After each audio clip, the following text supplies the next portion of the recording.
Hi friends, welcome back to Moldavian Food YouTube channel. Today I'm going to share egg rice recipe. This is Friday special recipe.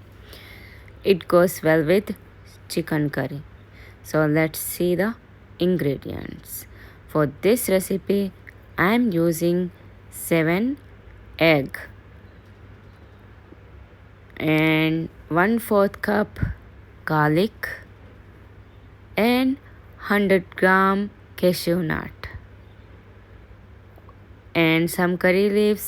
Increase or decrease curry leaves according to your taste, and 3 onion and boiled rice.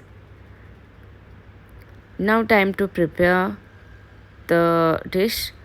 So boil rice and boil egg, and now time to fry cashew nut, garlic and curry leaves, onion. Everything is ready. Now time to mix. Just simply mix everything together.